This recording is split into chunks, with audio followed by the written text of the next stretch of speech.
Hello, everyone. Welcome to the Smart in the Round conversation on experiment. Thank you all for being here. My name is Neel, and I'm a playwright and theatre director and one of the core members of SMART. SMART is short form for Strategic Management in the Art of Theatre. And it's an organization that works with theatre companies and practitioners in creating spaces for exploration and discovery about how we can think more creatively, more strategically about how we organize and run our practice. In the Round was created essentially around these programs in a way to respond to the shifting culture and context of theater around us. This is our third in this particular series. We earlier had conversations on space and on community, the community work done by theatre people in the pandemic and how theatre spaces have responded to the pandemic in the last year and a half. Today's conversation is on experiment, and specifically the way in which theatre makers have been imagining, creating, and sharing work on digital platforms in the last year and a half. I'm extremely delighted to introduce the four panelists today who in their own ways have stretched, adapted, innovated, and sometimes struggled with their practice to make some very exciting, engaging, and provocative work over the last year and a half. I'd like to begin with Lapdiang Syiem from Shillong, whose interactive web-based performance piece, Nyan Hyar Shawa, or I'm Going Down to the River, was part of Refunction Festival by Goethe Institute Max Muller Bhavan in New Delhi, and will be at the Ranga Shankara Festival at the end of this month. Mallika Taneja, who's from Delhi, whose play allegedly recently received the ZKB Patronage Prize at the Zurich Theatre Spectacle, and is currently directing a program, the first chapter of a program called The Rest of the Struggle at Spielart in Germany. Mohit Takalkar, who's a designer, director, and filmmaker with Asakta Kalamanch in Pune, whose most recent work is the digital performance, The Color of Loss. Most recent work in digital performance is The Color of Loss, and whose film Medium Spicy comes out very soon, and who is also part of Ranga Shankara Festival with his new play Honkaro. And finally, Vivek Madan, who's an actor and arts manager who works across Bangalore and Mumbai, and who performed in both the stage, the live stage and live online versions of QTP's Every Brilliant Thing. And recently, more recently, in Rage Productions' digital play, The Body.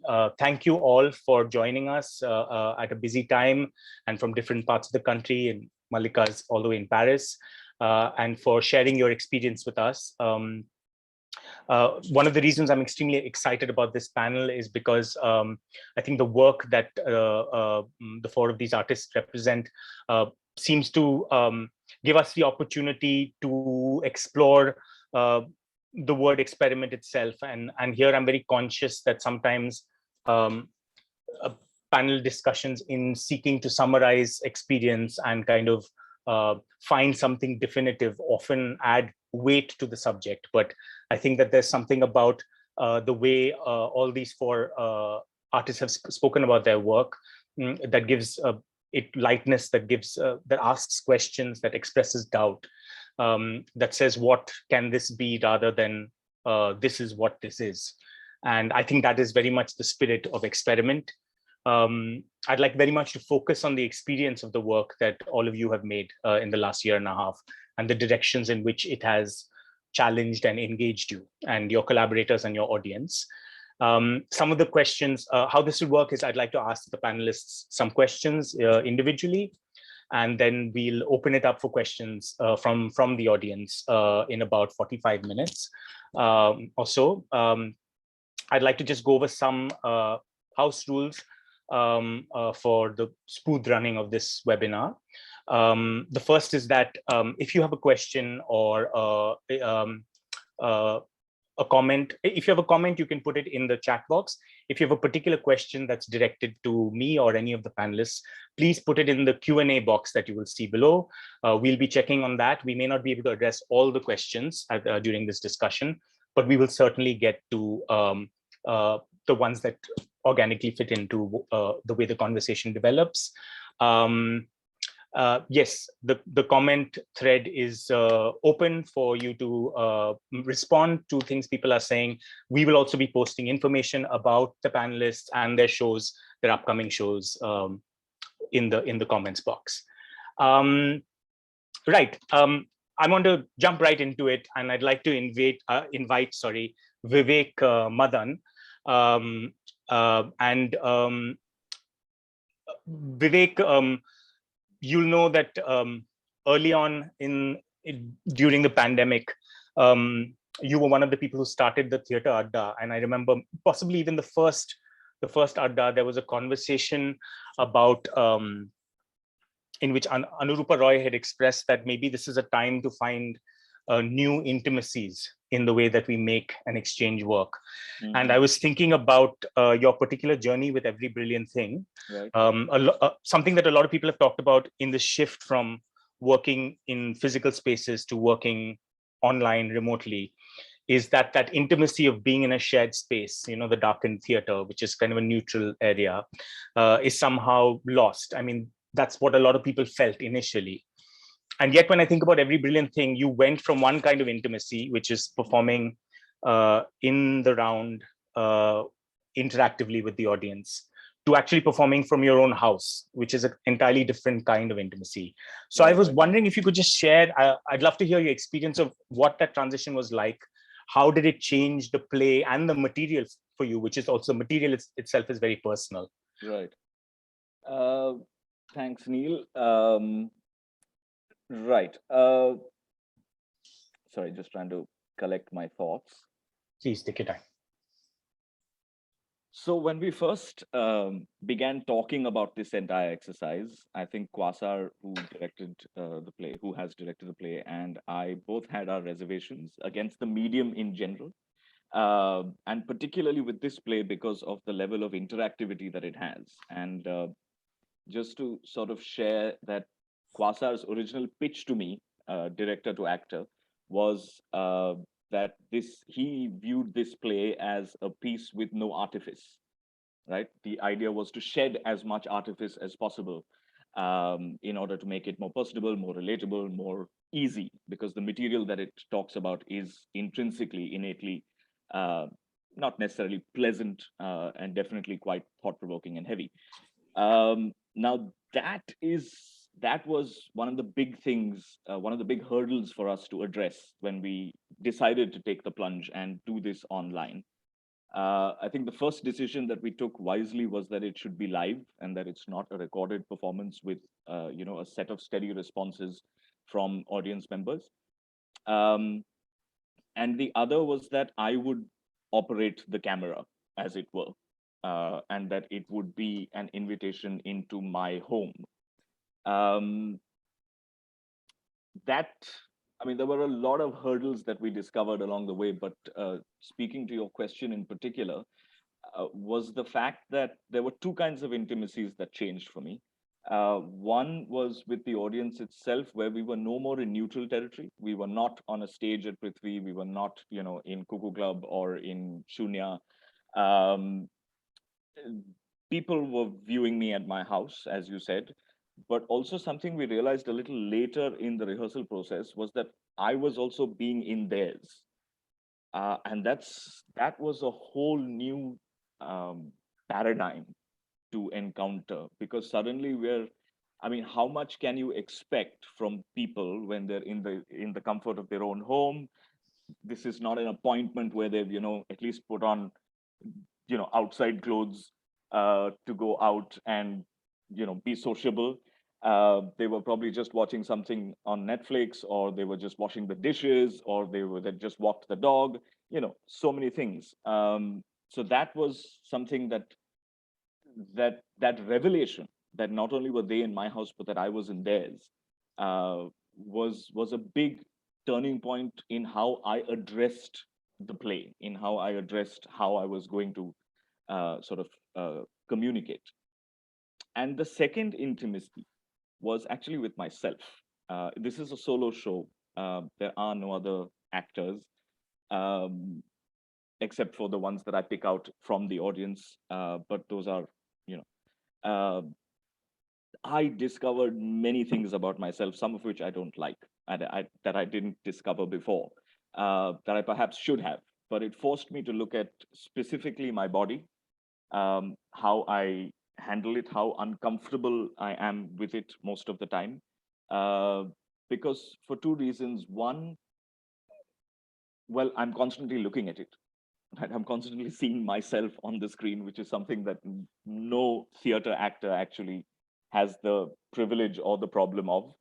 Um, and the second thing is that, again, this was not a formal space. So I was in my house, but that whole thing of artifice, of trying to dissolve it, but to also keep the plot moving forward, to keep people's attention.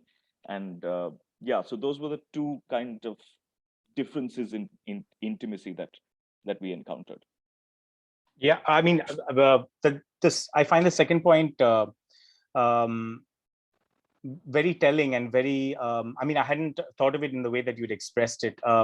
I've sometimes noticed in other scenarios, not necessarily performance related scenarios, but even, for example, in teaching, that the relationship between individuals to the collective and to the teacher, Right. and in the case of theater, to the performer or performers, changes dramatically because you are also in your home.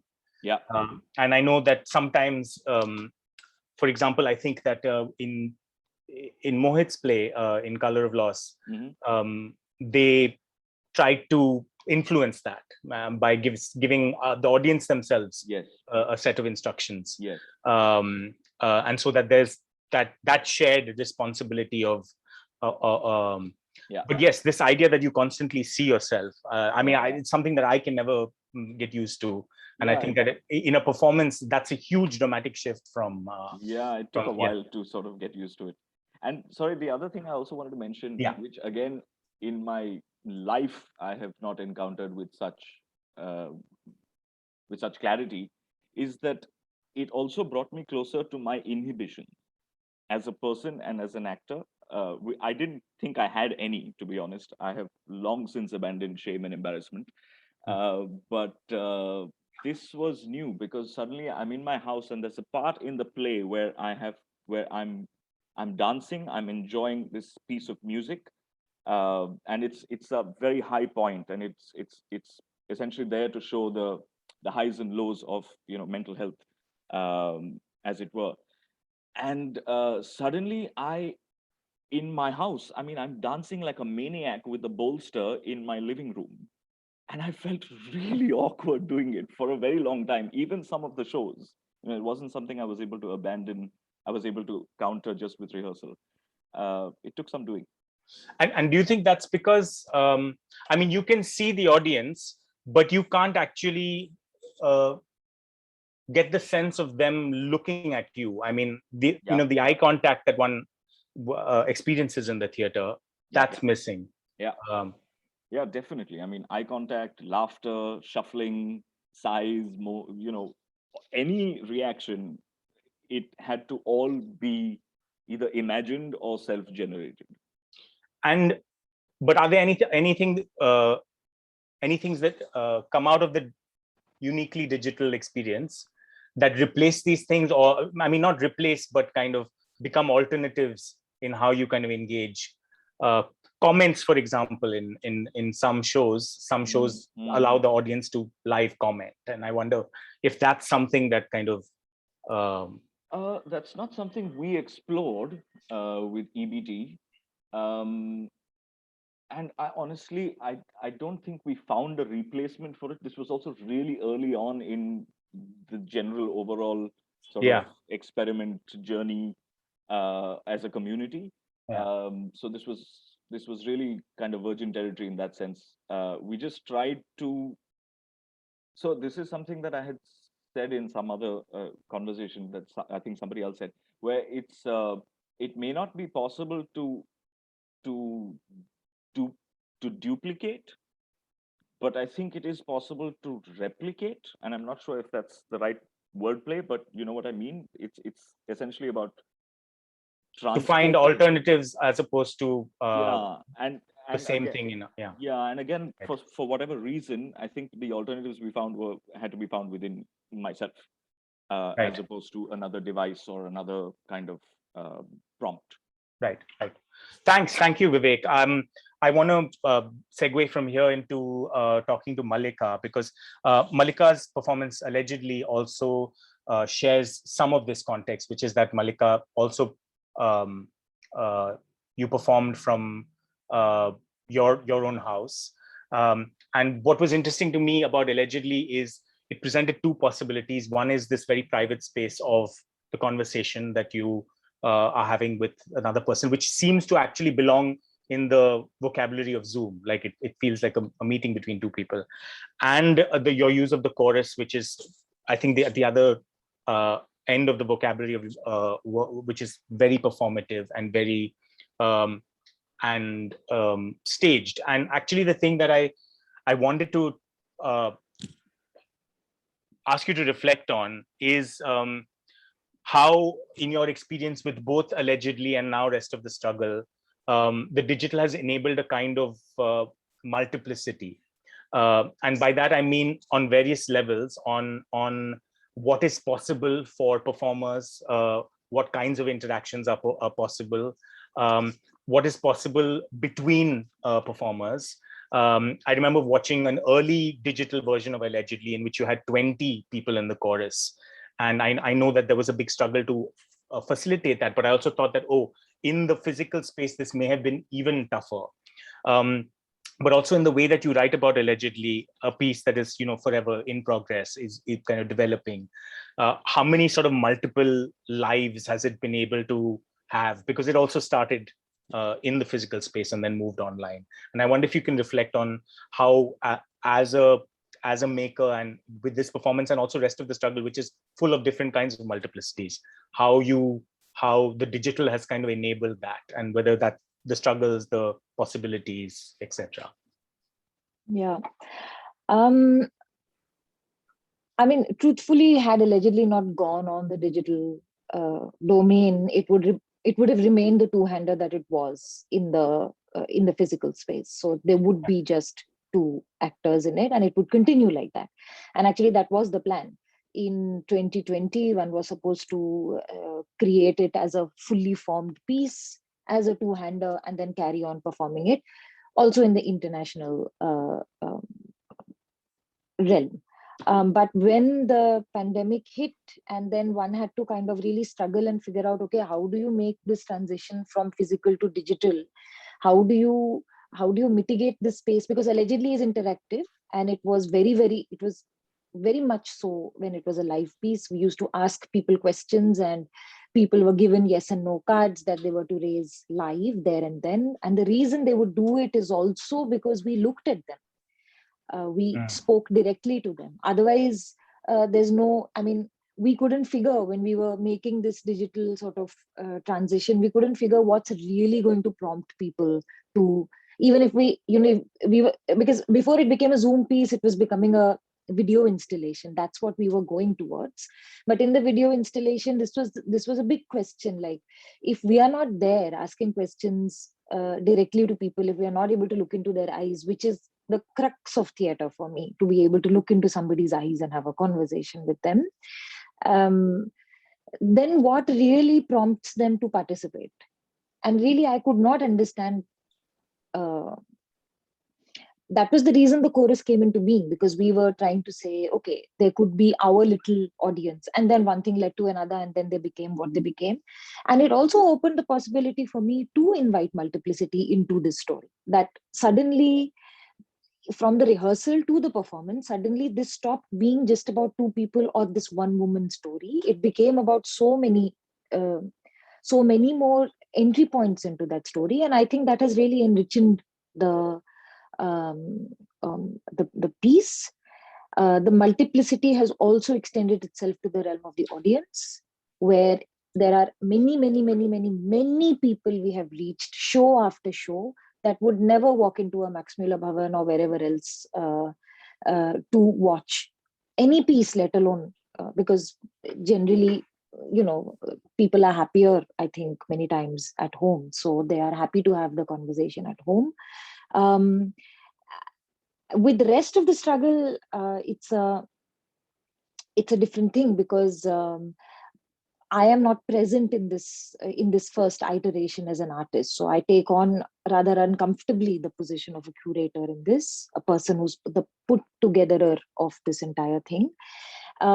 What is interesting in this, which I think would have happened even if this was a physical sort of like project, is that my own prompt of rest, struggle, and the first chapter, the name of the first chapter, which is recover, has been taken apart and put back together in many different ways by different artists who are kind of participating in this. Again, I think the multiplicity of voices that we have been able to include, from Surabhi Theatre to Thakar Kalangan to Navtej to you to Bindu Malini. I mean, these are people in so many different parts of the country with so many different realities that I don't see how even financially, economically, all these people could have been put together by me in one place. So the digital has facilitated that. I do err on the side of caution, though, now after having done 2 very solid digital projects, to really kind of like go. I mean, there is also a cancelling of multiplicity that happens in the digital. There is also a erasure that happens in the digital. There is also an exclusion that happens in the digital, which we kind of sometimes forget. Yeah. Yeah, I mean, I hear you, and I've actually also experienced it the other way, where a lot of people's reservation about the digital is, this is extremely reliant on people's kind of Wi-Fi signal and things like that. And I suppose one of the arguments to that is what you said earlier, which is that, but the accessibility it affords. And this is another thing that I wanted to ask you, which is not just about the audience, but also the people who can be involved. As participants, as players, as actors, as collaborators. And I wonder if that has also kind of expanded the people that you are able to kind of embrace within a process, which in a metropolis can be difficult for various reasons, where people don't work sort of. Yeah, for sure. I mean, I think in many ways, I have been able to find a community outside Delhi and in a very sort of like far-reaching sort of way, thanks to these 2 projects. The chorus of rest of this of allegedly had 20 women in the first iteration from, I don't know, 7, 8, 9, I don't know how many different parts of the country. So it did open that up for me also to be able to engage with so many voices who, I mean, you never get to meet, you never get to engage with, you never get to talk. Their voices don't come into your work. Your voice doesn't reach them at all. And therefore, similarly with audiences, even with rest of the struggle, this is absolutely right that it has done this, and artists are able to reach audiences, and audiences are able to reach artists who under any normal circumstance one wouldn't take Surabhi Theatre that is doing a workshop, which I think everybody should attend, especially if you're in the theatre on this coming weekend as part of the doll making work. I mean, for somebody like Surabhi Theatre to find their feet in digital, I mean, it's a feat, it's a massive leap to do it. They are such a stage set of people, and what this has also done, and it is entirely their enterprise that they have been able to do it. It is also need. It is absolute like need that has pushed them to these places. And what? Oh, I lost my chain of thought. Anyway, sorry. Right. And I wanted to know that some of these things that the digital has made possible, like these multiplicities.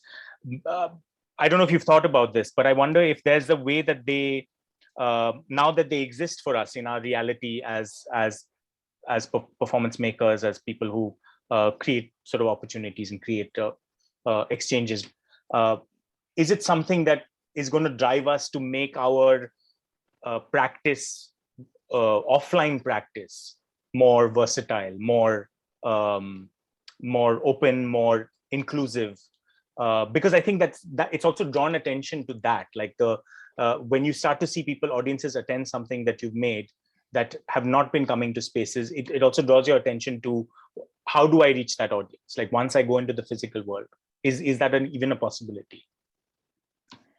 Well, I should hope so. Otherwise, what's the point of learning anything from the work that we do? I mean, I really hope that, part of the reason rest of the struggle is what it is because of the learnings of Allegedly, that Allegedly taught us something over the year that we made it, and the opportunity and the little window of hope that it, a little light that the window was like throwing into our extremely dark existences, that is also the reason why rest of the struggle exists the way it does. And I'm looking at how people are participating in it right now. There are so many people who join the yoga session in the morning, the number of people who listen to the morning broadcast, etc. I think audience for what is performance and how performativity is reaching people, and what is performance is also has also shifted.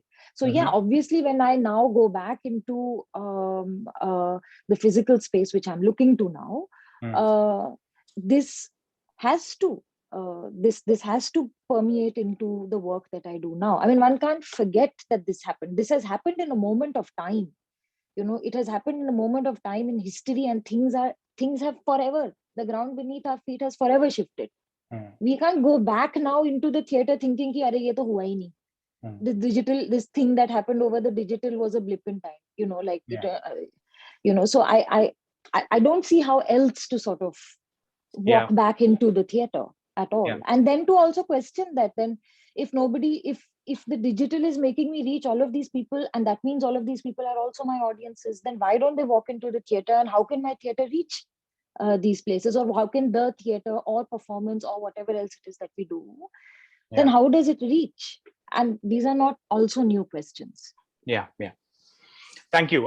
Thanks, Mallika. I want to take a strand of this and ask Lapdiang, whose piece also contains multiplicities of form, of practice, of content, and in fact, Refunction, the festival that you were part of, Lapdiang, one of the prompts that Refunction put out was Brecht's idea of Refunction, which was to ask a question about what the relationship between form, content, and context is. And I think one of the things that immediately fascinated me about I'm Going Down to the River is that at a time when it was still very difficult to imagine physical mobility, you were kind of seeking to make a piece very much rooted in community context that involved many more people outside of yourself, involved the community, multiple voices, which to me at that time seemed for myself a terrifying thing to kind of imagine, because I think that one of the things that happened to a lot of artists and performance makers is they started kind of isolating and trying to create work individually. And I think there's enough evidence on this panel of people who went the opposite direction. But I'm very curious about what the journey in kind of putting together a community based narrative with a multitude of forms, and how that working with text and working with the image and working with performance, how you kind of negotiated this question of liveness, which is constantly being asked of people who are putting work online. Like, what is your engagement with, how live is this, which is a very difficult question also to answer. So I'd be very grateful to hear your journey with sort of putting these various multitudes together. Thanks, Neel. And yeah, it's been so interesting to listen to everybody's, journeys and stories into their work. And very interesting that you've brought this up about our piece. I think when I at first sort of looked at this piece, or when we first started this piece, Ngan Hiar Shawa, I'm going down to the river. It really started from a personal sort of home space, because the terrace where my house or my grandparents' house, the house is built on a cliff, and the cliff looks down to the river Umkra. That and for me, I remember, because when I at first come home last year in 2020, when the pandemic first hit, I had to be isolated, and I lived in the room which was attached to the terrace, and the only way my world outside was actually looking into the river, so it really was the river that was this outside space that connected to what was happening in this inside space that the pandemic sort of forced us into. We didn't know how you would bring sort of the story of the river into a digital space, connected with the liveness of the digital space. One thing that we struggled a lot, of course, that we still struggle, is connectivity here in Meghalaya. And, we're always dealing with power cuts, or we're always dealing with, different seasons where it's always been difficult to sort of have like a live connection, as, through live sort of digital connection. But what we looked at was, if we can capture sort of moments or memories of what the river is going through at the moment, and if sort of this is captured, and how, when people listen, and for us it was really about listening. And I don't know, just a brief thing is, I come from, I am Khasi, and our community is an oral community. We tell stories, everything is sort of passed on by word of mouth. And our written script is the Roman script. And it was because when the Welsh missionaries had come, they brought the written script. But essentially, we're an oral community. And orality is all about listening and talking and words and speaking and remembering, more importantly, remembering. And that was something that really, I think, what the pandemic brought as well, memory. I kept thinking, what is it that I want to capture about the pandemic? What is it that I want to remember? There's so many things that we will continue to remember. And how do you capture these memories? How do you make these memories alive, in our consciousness?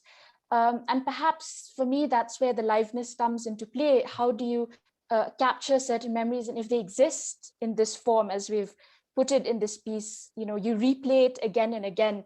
Is there a certain liveness to that, by replaying it, by listening, by remembering? So memory was really a very important factor. Also because, I was reconnecting, I was at home, I reconnected to my parents, I reconnected to, the stories that they had, but outside of my parents, also the community. We were very scared, I think. First of all, we said, the river is out in an open space. So we didn't have to worry about being in a closed space for a long time. We would visit the different tributaries, trace the different tributaries through different times of the day, from early morning at 6 in the morning. And it was usually in the morning hours where things were a little more quiet. And we did get a chance to sort of interact with the community, or the people who lived close to the river and to all these different tributaries. And it was, again, more personal, because it was never a large crowd, but it was really, sort of one-on-one interactions that we had. So yeah, I think. Yeah, I wanted to ask you about something that you expressed kind of early on when you were building this show, but also in the way that you've written about the show now. I'm calling it a show, but because kind of language can be unhelpful right now to actually describe what these things are. I mean, I suppose you could just call them pieces of work. But you talked about this because there's something about the fact that memories change, memories alter, and that's part of the culture of sort of oral storytelling also. They disintegrate. And then you're working in a digital space, which seeks to kind of archive everything with a certain kind of finality. And you express that fear and that contradiction in using digital mediums to essentially work with folk forms. And I'm curious about what that relationship was like, of working with the folk, working with orality, but using the medium of the digital. I mean, what was that interaction like? And I mean, how did it make you each practice? How did it make it influence the other? I think it's something. Yeah, it's something really. So I think for me, again, I think it was something that Vivek said, the digital space, I was sort of, we're all sort of forced to interact with the digital space. It wasn't like, you know, of course we do have a choice to say, no, it won't fit in the digital space or this and that. And I guess I also look at how my work is very influenced by, you know, writers from here, from different regions of the Northeast that addressed orality. So we have Easterine Kire from Nagaland, my mother, Temsola Au, Mamang Dai. So I think, like, you know, for them, they write about the oral culture, which in itself is you know, they bring in writing to articulate orality. They bring in writing to record stories, and they firmly say the oral culture must be kept alive. And the way they do it, the way they articulate that is through writing. You know, you read Eastern Kires When the River Sleeps, and it takes you, her words sort of take you to a different plane, to a different realm altogether, you know, the realm of folklore, the realm of the oral. And I think for me, that's how I interacted with the digital space as well, or that's how I am interacting with the digital space, to say, if I am to you know, continue what the oral tradition is about, how do I articulate it in the digital space? And it goes back to I think for me, it goes back to very subtle sort of subtle ways of how, for example, we worked with sound and music very intimately with our musician who composed a lot of the music and the sound for this piece. And a small example, when the first chapter, you just sort of see my hands building this cliff on which my house stands, and you know, you see the river and you hear sounds of the river. And there's one part where I talk about this demon in our oral culture, who's this, you know, you can never have a visual for this sort of for this demon that haunts you at night, who has like an itchy back and it wants you to scratch. And I kind of thought, how if we were to bring in the sound, or just this feeling of a presence, you know, how could I do that? And somehow the digital space allowed us to sort of really experiment with sound. And again, you know, it's a very thin line between, is film, is this sort of theater, is this performance, it's something that I'm still grappling with, I guess. But I think for me, orality and the digital space is something that, of course, I wanted to sort of see, how do you bring the two together? And I wanted to be open to finding new ways of telling, finding new ways of transforming, or, you know, transitioning, but somehow keeping orality alive, keeping the oral tradition relevant and contemporary in a way.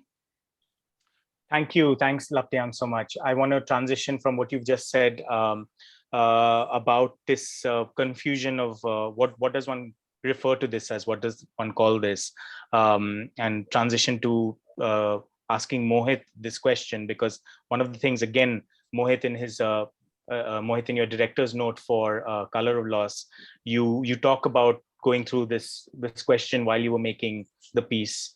Is this film, is this theater, what is it? And you kind of seem to have settled on, okay, it's something in between. And I don't have to give it a word, I don't have to define it. And I'm very curious about your experience regarding this, particularly because you understand both mediums as a theater director, but also as a filmmaker, and especially an editor, which is, the editor kind of is that's the one, I think, maybe the singular thing that differentiates cinema from other art forms. And I wonder that in the process of making Color of Loss, in kind of negotiating, designing it, and sometimes even preparing it as a theater piece, and filming it in a theater, but also working with the visual grammar and vocabulary of cinema, and what kind of being in between those two forms, and this doubt that you've expressed, like if you can articulate more what that feeling was and what your experience was kind of negotiating that. Yeah, thank you, Neel. So this exploration started at a point where I really didn't know if I wanted to continue theater in the first place, because we were like well into the pandemic, and had also started enjoying other ways, other art forms, like creating a podcast, to also creating small films, stop motion animation. So in fact, I was a little away from theater, but like continuously, I was a part of 3 webinars where I categorically said that, I don't want to venture into this digital medium because I don't consider it as theater. But then this was a whole thing with Asakta that let's do it. We'll have to really find out what we don't like about this medium. And there we started. So when we started, all the actors knew that, this could just be a rehearsal and we might never be able to show it. This was always envisaged as a live performance, but like a month into it, and we all realized that it was quite difficult, considering obviously the lag, the network issues, and the connectivity. And then we took a decision that, let's do this and we will have it recorded. But then once that set in, things really changed. Some things were like they look quite easy, and others, which in fact I had more trust on, they seemed like very difficult. So once it was decided that this is going to be recorded, because I was working also in films and media, so the editing part, obviously the lighting, the camera, what camera, the lenses, colors, everything that was sorted like in 2 days. So I didn't have to like put too much thought into that. Then the whole thing started was that how do we retain the theatricality of it? So yes, we are not going live, and like what Mallika, in fact, all the 3 other panelists, what I'm hearing about the projects is that, it to be live was quite essential to their performances, but for my performance, it was not so essential. So it was not important for me that what I feel after looking into the eyes of the audience. My thing was entirely, what does the audience experience at the end of this? And to make that experience richer, fuller, we all strived for. So actually, to retain the theatricality is where we struggled the most. So yes, this was a part film. Yes, this was part theater. But yes, people are going to watch it, lying down, or like Vivek said, doing multiple things. It would be quite a passive watch. So what do we do? So we started with that, whatever are the shortcomings of this whole new media that we think, let's use it to our fullest. So most of the people will be using headphones, say, or earphones, good earphones. So what do we do? So then we should work extensively on sound and create that sort of experience. The thing that, we were used to, like right now, what we are seeing, you're seeing one magnification of all the panelists because we are this close to the camera, to the mobile or the laptop. So what happens, and if we are at home, we don't get after a point, we don't get particular depth. But then if you're shooting it in a theater, you can actually. So if I go right behind, it becomes a very theatrical space with a very wide angle. So all these things started coming in, and what started troubling was that, then what is theater? The thing that we considered theater for so many years, was that really theater? What is film?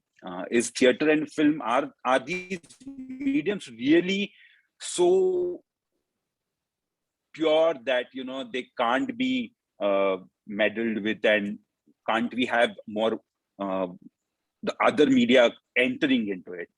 So they are not such pure art forms. So let's embrace it. We have embraced the mic, we have embraced lights, we have embraced the different auditoriums. So all this, and the liveness of it was the one which we struggled most. So I'm sorry, but we played a mischief on a particular group of like one performance where we had everything recorded, but in that performance, what we did was, we played with the sound as if the sound was, it was stuck, or the video just froze and the sound continued. Then I treated the sound in such a way that, as if like you hear it after a while. And I mixed two pieces together to create an experience that, okay, this is live, because, I'm having trouble watching it and like listening to it because of the lag of connectivity. Now, and people really thought that, oh, this is live, whereas it was all constructed. But later on, we said, like, let's not be so dishonest, and we decided not to go with it.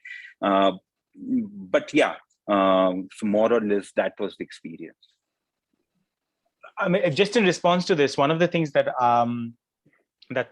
that occurred to me, that struck me while watching Color of Loss, is one of the things that the things that we take for granted in the theater, because the audience and performers not only share space, they also share time. Like they share the duration of the performance, and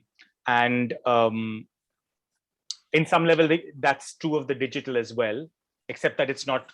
And when I say digital, I mean recorded material, like Color of Loss, except that it's not continuous time. If there's editing, and I think that I'm bringing this up also because you're finding ways to try and engage with the audience and maybe playfully trick them. But one of the things that happens in Color of Loss is that of the four performers who you're seeing simultaneously, which could be live, it could be a Zoom call, right? You're seeing they start to kind of enter each other's spaces and duplicate and things like that. And I think that strangely for me, what happens is, even though that's breaking this idea of duration that theater has, it also draws attention to what is being done, because it's shot theatrically. It's drawing attention to the device, which is something I think that theater does more than film. Like a set change in the theater and a blackout draws more attention to the fact that something is changing than a cut does. A cut, you don't register it. And I think that element, I don't know it consciously or unconsciously, the fact that we know now, like that this is recorded, because this wouldn't have been possible in kind of real time, that kind of gives us a certain response then, and that response itself is live. And I wonder if that's things that you thought about, that when we are breaking the illusion, how do we break it, and what is it? Yeah, but at a point, Neel, we also struggle with the fact that, like, for example, in theater, we just think that, this is a great art form because it is live. And then we also started wondering that in the past few productions of Asakta itself, my productions, we also gave it a thought that, a particular moment which we thought that, which was well etched out, was it really live, or was it like we are standing into tree and the audience is just 5 feet away and we think that this is live? So we have taken it for granted completely that because we are performing it live, this is live. The question is that, are you live enough when you're performing? And I realized that even in my own productions at a few places, I was not so honest, was I? And I had just taken it for granted, and I was not working the moment theatrically, and I was not, I hadn't put so much thought into it. My actor was speaking the lines, but I couldn't help him or aid him in any other way. And he was just forced to just say those lines. So there was that opportunity of bringing the actor alive, bringing the moment live, which I didn't. So yeah, that these were the small discoveries all through.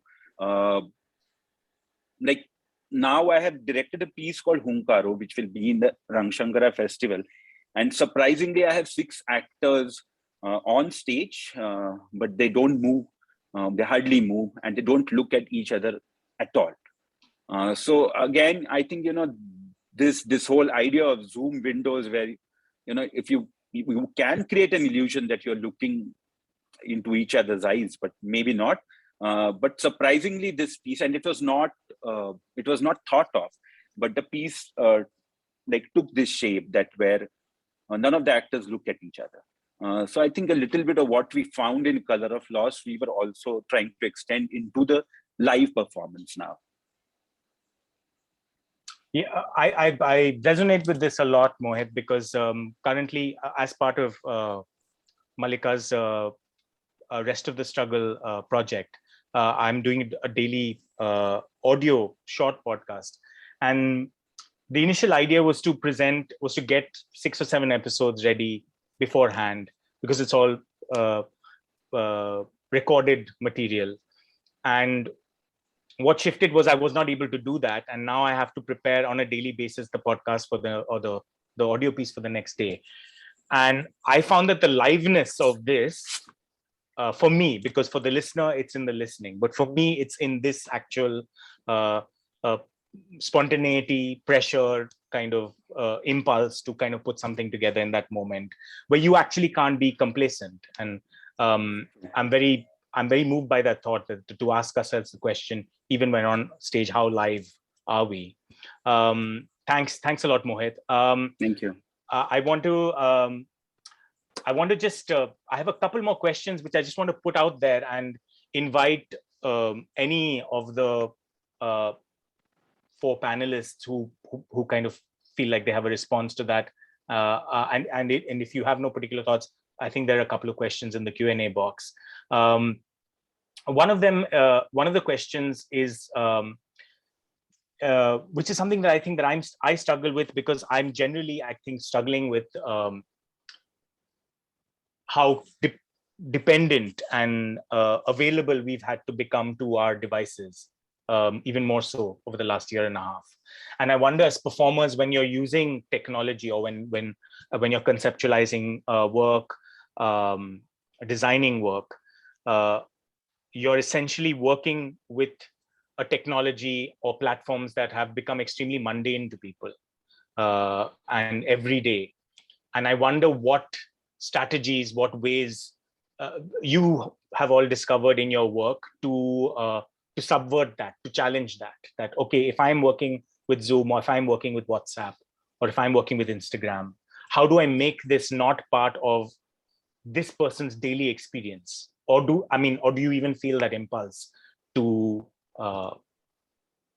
ask that question? And this is for any of you who would like to respond.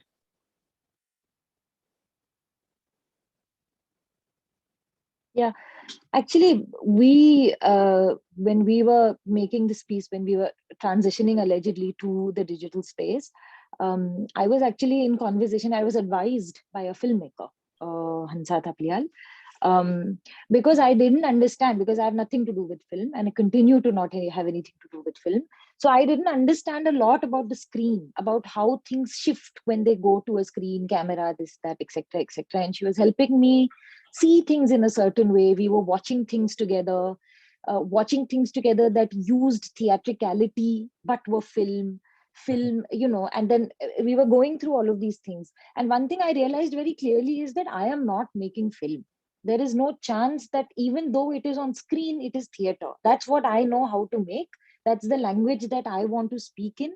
This is now the stage. Now Zoom is my stage. I want to make theater on this. And this is also the reason why we chose to remain live, even though it is really difficult to have 17, 18 internet connections, talk to each other, and those many audio things, those many videos, those many lights Amazon to 20 different locations, those many it's a massive sort of, like, it really was like a massive production to undertake during times where really the world had stopped functioning in any recognizable way. And this was very clear that, okay, this now is what we are doing, is the thumbprint of this time, that we are trying to tell a story in a way that can only be told in this time. It's the only thing to be done right now, and it's an honest, truthful thing to do right now. So let me not try and cheat myself or the audiences, and let's come here and, like, I think Vivek said it, lay bare, कि सच कर दो, उसमें अगर internet गया तो गया, and the constant transference of theater analogy I was, as a director, also doing. Okay, if somebody falls off from the chorus, it is the equivalent of, okay, let's say somebody in the chorus forgot a line, that means two other people have to know all the lines, that means somebody will take the line, etc., etc., etc. So we just kept, I in my head kept making these comparisons and kept finding solution. I dealt with light in a similar way. With lighting the play, I dealt with it in a similar way. So that way, I think there was a certain abandon to the fragility, towards the fragility of tech, because it's fragile. But I think theater is fragile. And the reason to kind of, I'd say, interesting point Mohit makes about live, and I was thinking aliveness, but I think it was very, very important for us to share the same time with our audiences. हम भी बैठे हुए हैं, आप भी बैठो, चाहे लेट लो, but we are all here together. एक घंटा जो साथ में बिठाएंगे वो साथ ही में बिता रहे हैं, है ना?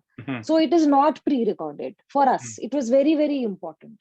And what this liveness also did was, so many members of our chorus who are now at home these women used to be performing from their bedrooms, and their parents used to be watching in the drawing room. Parents who would never otherwise come to the theater to watch this show, or if it was pre-recorded, perhaps wouldn't, but they were right there. So they were fully aware कि वो वहाँ पे बैठ के चल रहा है और वो बाहर, and then they would all meet over dinner table. And these are the kind of anecdotes, and these are the kind of sudden surprises that happen, which are, I think, very, very worthwhile. Yeah, I'm also recalling, and I don't know if Vivek, go for it. I was actually going to talk about something about Every Brilliant Thing, but please go ahead and I'll say it after you. Was it a good thing that you were going to talk about? Then I'll let you finish. Yes, it was a good thing, but I'll say it after you. I'm joking. I actually also want to bring up a second project that I did more recently, which was in March of this year, which was a recorded play.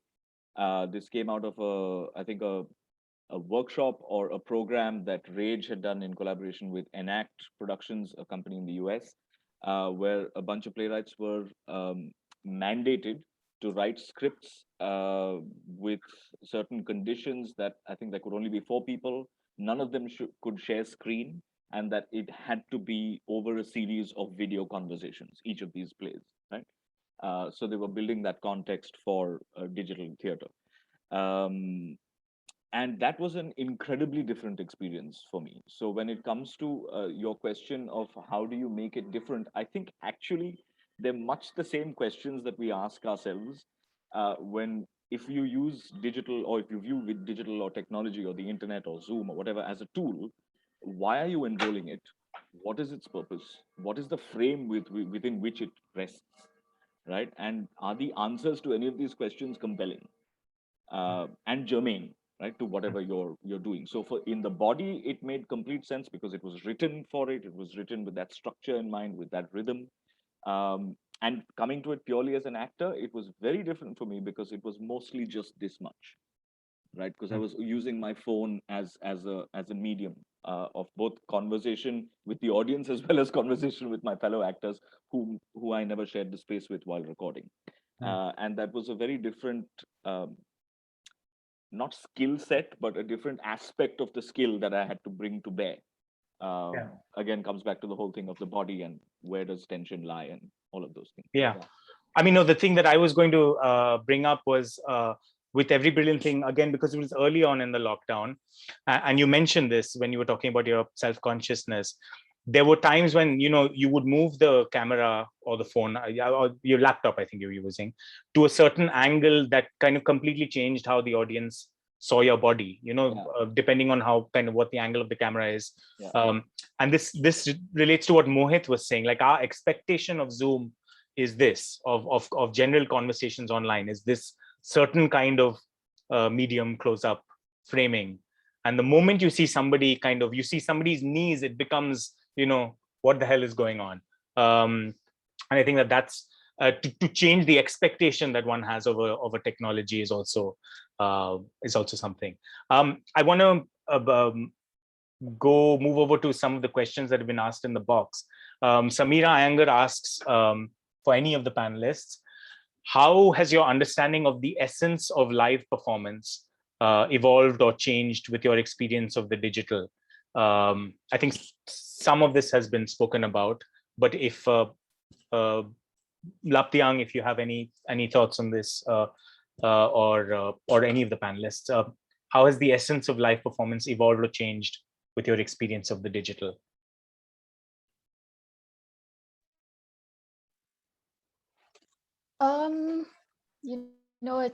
It's really I think it's a question that I still sort of continue to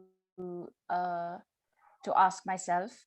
And I remember, and perhaps also going back to what you were talking about, how do we work with all these different digital mediums that we're confronted with? Because I remember one of my earliest live digital performance I had was sort of a storytelling piece, which was on Facebook Live. And I remember, I had sort of worked out again, cordoned an area of the room and say, this would be my frame, and this is how I'm interacting with the audience, and it's going to be sort of a live interaction. And I had begun the performance, and halfway through, one of my friends entered, had no idea what was happening, just found, suddenly this live video popped up on her feed, and she saw Lapdiang is going live, and the performance was going on. And I remember I was really sort of in the emotion of the piece, and she writes, hey, what's up? What's happening here? Blah, blah, blah, super cool. And you have these hearts popping out. And then I'm like, this is live, I'm interacting with them. But at the same time, their live world is like, something's popped up, I see her face, and let me send her hearts. And you're like, you're suddenly like, all these different layers sort of come into play, that you're like, okay, should I stop my piece and should I interact to the hearts and say, what's up, this is happening, and then go back to sort of the emotion I was in. And I think I think with our piece Nganhyar Shawa, it's everything is so recorded, but it's also, I know that audience members have come back and said, we've gone back and listened to this piece at certain times of the day, certain times of the night, and it's a piece that you don't have to watch completely through and through. You keep coming back to it, and it keeps making sense. Like if you look at a particular piece where someone watched or watched and listened to it in the night with earphones, and everything was dark, and sort of felt something was alive for them at that moment. There was a connection that was happening. So I don't know, I'm still discovering. I mean, since the pandemic, my work has sort of been on Facebook Live, and then a short piece on Instagram, on YouTube, and then we have this website with Nganhyal Shawa. So each of these mediums have sort of their own way of coming, of being live to the audience. And I think for me, what still continues to interest me is every time when I go on Instagram, someone or the other says, this is live, they're going live, they're going live, they're going live. And I'm constantly curious, like, they're going live. Okay, we're getting to watch what's happening there now. Is it rehearsed, or is it somebody just saying, I'm not being able to sleep right now, let me see who will join me in this live space, in a way. And you're connected all the time. I think every time you're constantly sort of connected. Yeah. So yeah. I mean, that's very interesting to me. I mean, also your previous example about, because essentially I was asking, how do we surprise the audience? But there's also the great potential of the audience surprising us. Yes. And I think that's also part of the liveness. And yeah, one of the things that I'm just tying up some of the other questions that have been asked, because I know we're running out of time. But I also wanted to ask this question about how does one keep in touch, or keep that kind of responsive relationship with the audience? And I'm wondering what the experience has been for all of you of being able to have a conversation live or otherwise afterwards with audience members who've experienced the work, who you don't, I mean, that ritual of meeting them after the show, or actually being able to observe them in the act of watching or listening. But post show, what are the ways in which that relationship has been able to continue after the performance? Because again, this is something I know theater makers right now are struggling with, is that how do I have a relationship with the audience after the Zoom performance or whatever is over? And is it possible at all for them to have a relationship with each other, because they're also kind of they're together as an audience but individual in their experience of it? And whether there are any practices or strategies that you all have had of receiving, not necessarily some kind of response from the audience.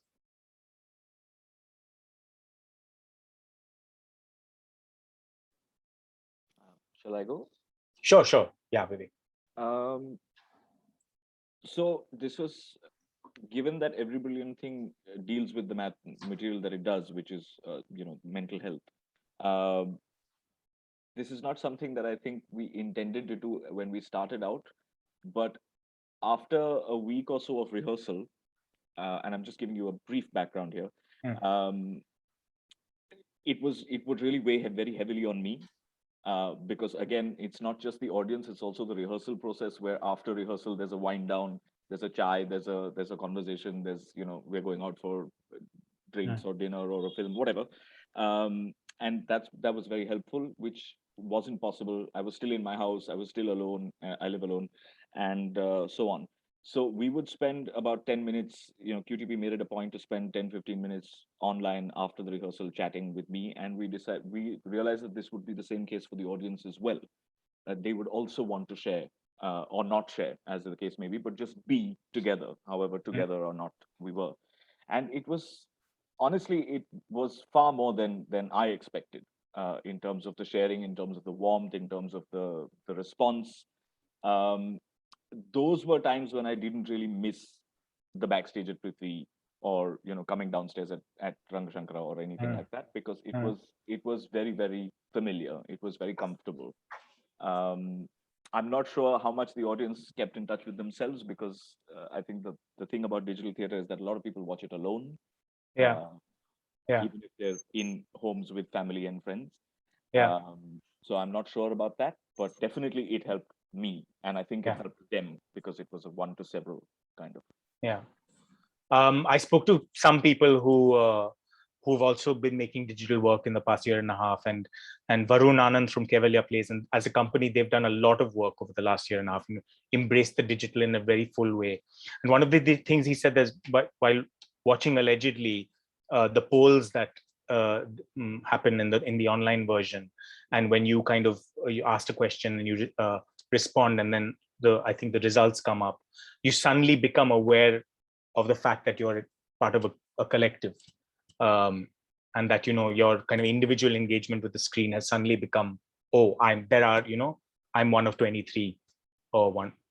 And I think that was interesting to me, that sense of being part of a collective, which we take for granted in a theater because we're occupying the same space, is something that actually we can remind them of and evoke for them in the digital. And again, like the question that Mohit asked, which is, what is really life for the performer, is also what is really being part of this collective experience for everybody, but also the audience.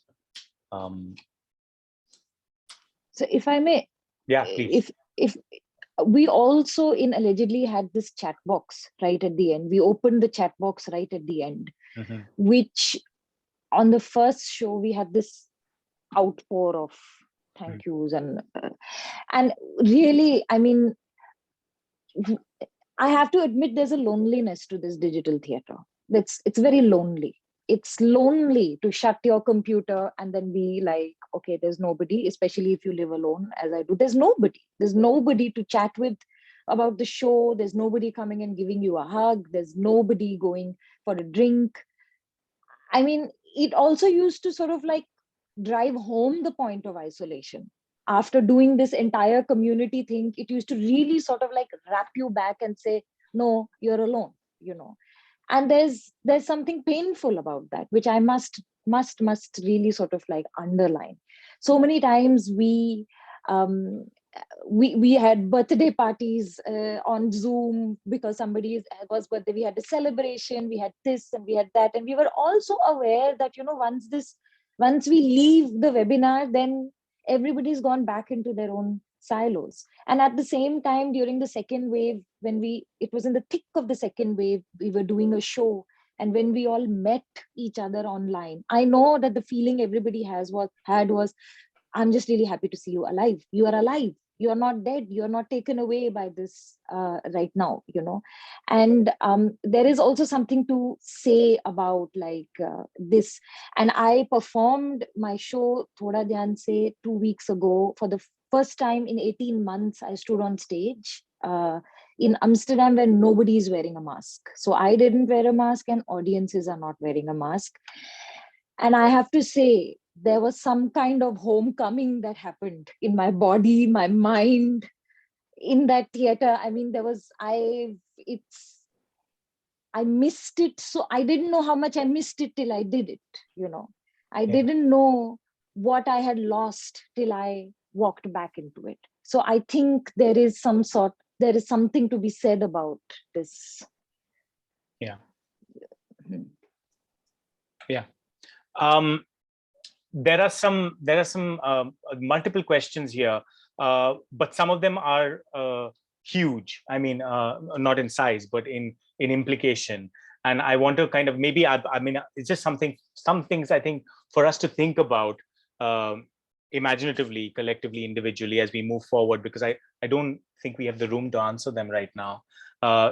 Annette Lide asks, will the digital eventually impose itself in place or in addition to live performances? I think this is a question all of us are asking, because I mean, I also similarly had the same experience that Mallika just talked about, where, I thought, okay, let's embrace the digital, it can coexist. And the moment I was on stage a month ago, I was like, oh my God, this is something, this is like why we started doing this. And I want to be careful about that feeling also, because making audio pieces right now is giving me another kind of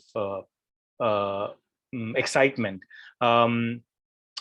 Which brings me to Samira's question, which I thought is something light that we could end with, which is, what's the thing that you had most fun with while creating for the digital space? I mean, what is there something that from the four of you felt like, okay, that part of engaging with technology or engaging with digital has been thrilling, has been exciting, and not possible perhaps in the kind of live space?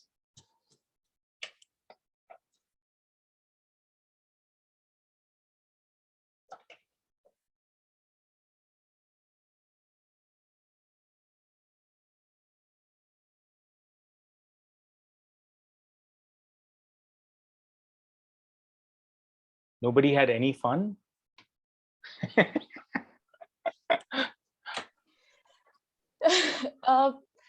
think a lot of things had been fun, really. I think for me it was trying to understand how you work with what is possible in the digital space, all the different elements that you can bring together, and almost like a game that you constantly, and because it's there, like with Nganhyar Shawa, I keep going back to it. I keep looking at the map that we've drawn, and I keep clicking on the boxes and watching these tributaries appear and disappear.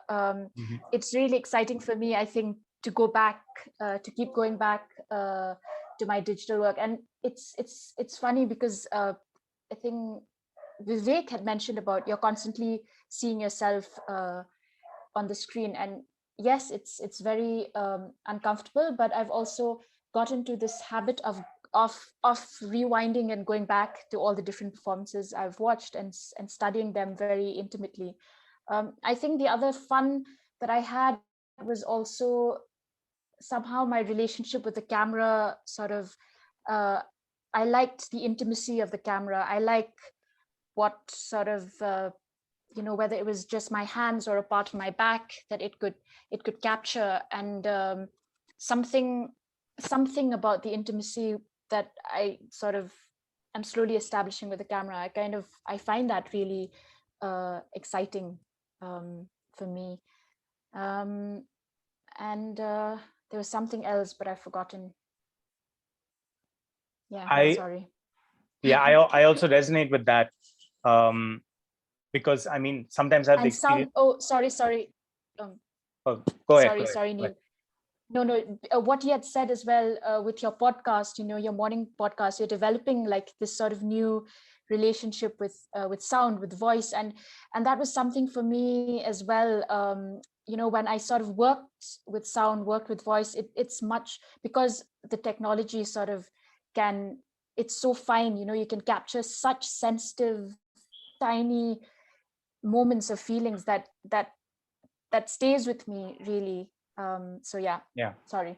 No, same thing. I mean, I was going to say that, something very similar, which is that when you work with recorded material, you have to watch yourself, or you have to or even live, if you're working on Zoom, you have to watch yourself, or you have to listen to yourself, and it becomes kind of it can become oppressive. But the other thing that happens is you can also have distance from it, which is that if you've recorded something, you can go away from it and then return to it. And sometimes I have this feeling that, okay, this is not me, this is a voice that was recorded. I think coming back to that as a sort of having its own kind of complete identity on its own is can be quite interesting, can be quite exciting. Yes. We had a totally different and very sort of like difficult time with sound, because Zoom doesn't let two people talk together.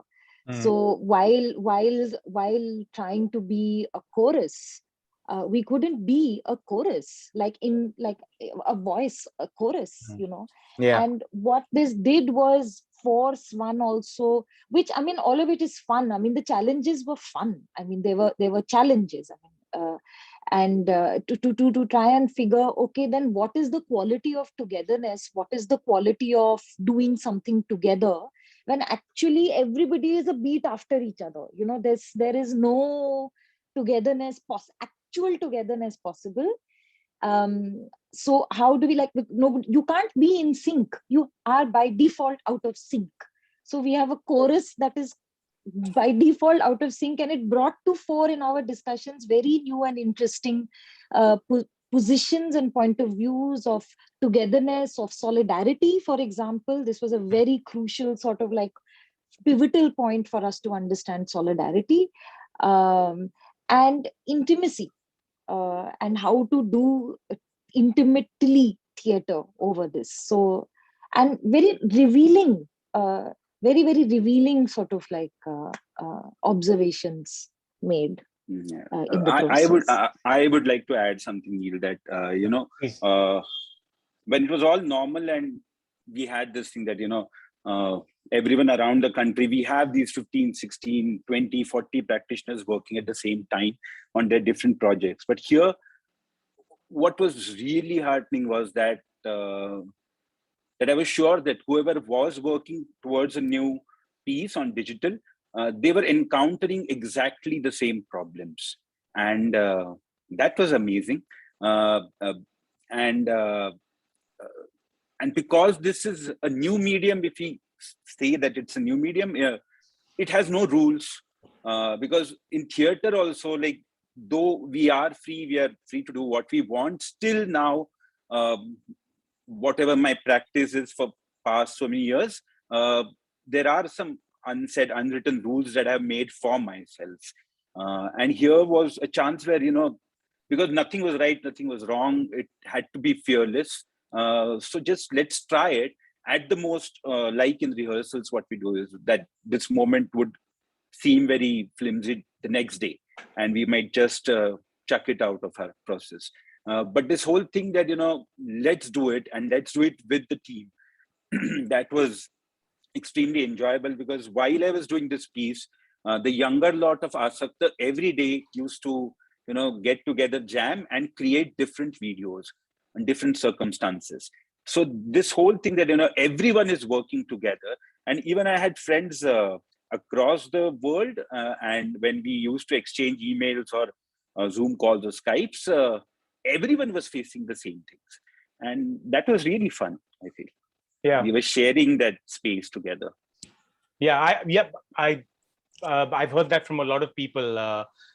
Even Kevalia, when I spoke to them, they said that, everyone is working. It's like everyone's working in the same theater, in the same theater space. And actually, what's really encouraging also is to be able to watch other people's use of technology, and to have access to it, and to be able to say, oh, I mean, that's very interesting. I can think of it doing that way, or even for it to clarify, oh, I don't think I want to do it that way, and to find kind of another way of approaching it.